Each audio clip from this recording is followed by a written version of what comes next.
सबसे पहले आपको लिए चलते हैं संजय सिंह, राज्यसभा सांसद है आम आदमी पार्टी के। उन्होंने ही आज चैलेंज दिया है बीजेपी को। संजय जी, हमसे बात करने के लिए आपका बहुत बहुत धन्यवाद। 11 बजे का आपने वक्त भी मुकर्रर कर दिया है, आपने पूरी मीडिया को कहा है हमारे साथ चलिए। क्या है ये चैलेंज और कल 11 बजे क्या दिखाने वाले हैं आप?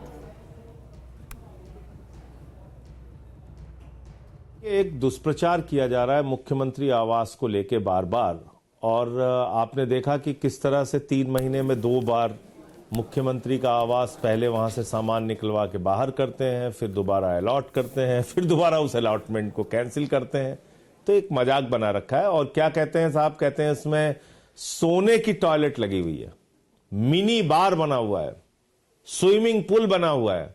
तो हम चाहते हैं दिल्ली की जनता को, देश की जनता को, मीडिया को भी ये पता चले और भारतीय जनता पार्टी का जो झूठ है वो सबके सामने उसका खुलासा हो।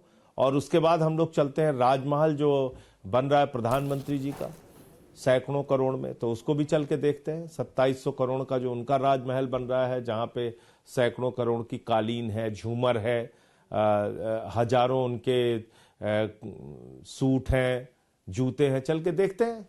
8400 करोड़ रुपए के जहाज में चलते हैं प्रधानमंत्री जी, लाखों की पेन इस्तेमाल करते हैं, लाखों का चश्मा इस्तेमाल करते हैं, अपने आप को कहते हैं कि साहब 35 साल तक तो हम भिक्षा मांग के अपना जीवन बिता रहे थे, अवतार हैं भगवान के। तो चलते हैं, कल उसको भी देखते हैं। तो इसलिए मैं चाहता हूं कि मुद्दों पे बात हो ना, एक ही विषय पे इतने दिन तक भारतीय जनता पार्टी उलझी हुई है। ना दिल्ली के शिक्षा की बात कर रहे हैं, ना बिजली की बात कर रहे हैं, ना पानी की बात कर रहे हैं, ना अस्पताल की बात कर रहे हैं, ना मोहल्ला क्लिनिक की बात कर रहे हैं, ना महिला सम्मान राशि पे बात कर रहे हैं। जो मुद्दे हैं लोगों की जिंदगी से जुड़े हुए हैं, महंगाई के कारण जो आम आदमी के जीवन में दुश्वारियां लाई है बीजेपी, उसको हम कैसे यहां राहत दे रहे हैं, हम बताने का मौका चाहते हैं। आप फालतू के मुद्दों में उलझा के रखना चाहते हैं, वो हम उलझने वाले नहीं हैं, हम अपने मुद्दों पे रहेंगे।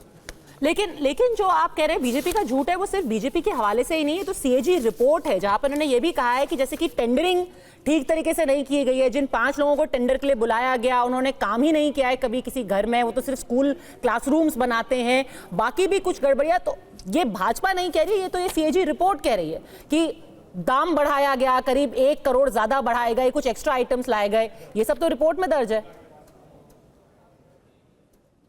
देखिए पद्मजा जी, सीएजी की कई रिपोर्ट्स में लेके बैठा हूं यहाँ पे इस वक्त। भारतमाला प्रोजेक्ट में हजारों करोड़, जो केंद्र सरकार का प्रोजेक्ट है, उसमें हजारों करोड़ का भ्रष्टाचार सीएजी ने उजागर किया। गुजरात के अंदर हजारों करोड़ का भ्रष्टाचार सीएजी ने उजागर किया। कुंभ के मेले में भ्रष्टाचार उत्तर प्रदेश के अंदर सीएजी ने उजागर किया। तो मैं चाहता हूं सीएजी रिपोर्ट पे चर्चा हो, पूरे देश की चर्चा हो।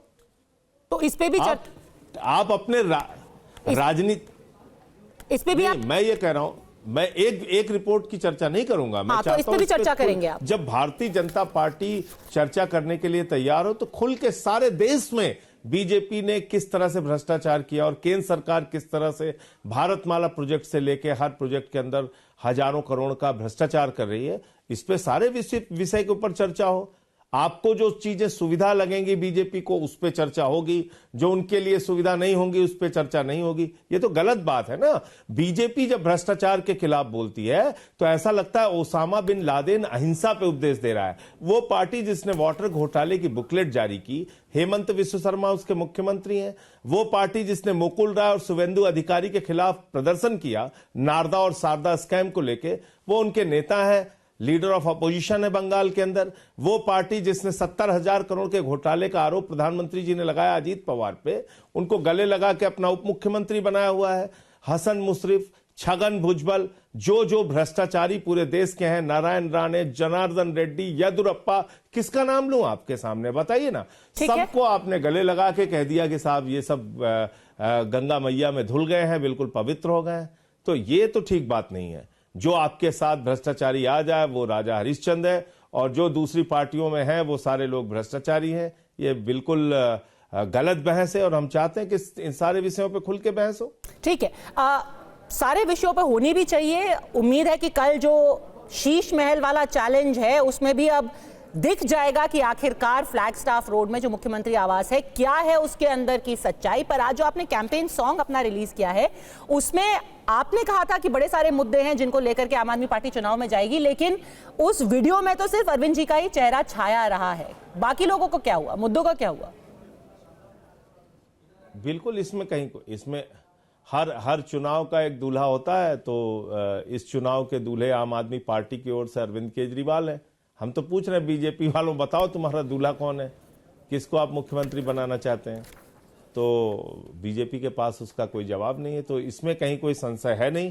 पूरा इलेक्शन हम लोग अरविंद केजरीवाल जी के नाम पे, उनके काम पे लड़ रहे हैं। आम आदमी पार्टी का एक एक कार्यकर्ता उनकी योजनाओं को जनता तक पहुंचा रहा है। तो फिर लाएंगे केजरीवाल हमारा नारा है और वही हमारा गाना है। ठीक है, आपका नारा है फिर लाएंगे केजरीवाल, वही है आपके दूल्हा इस ये जो महापर्व है चुनाव का। बहुत बहुत धन्यवाद हमसे बात करने के लिए।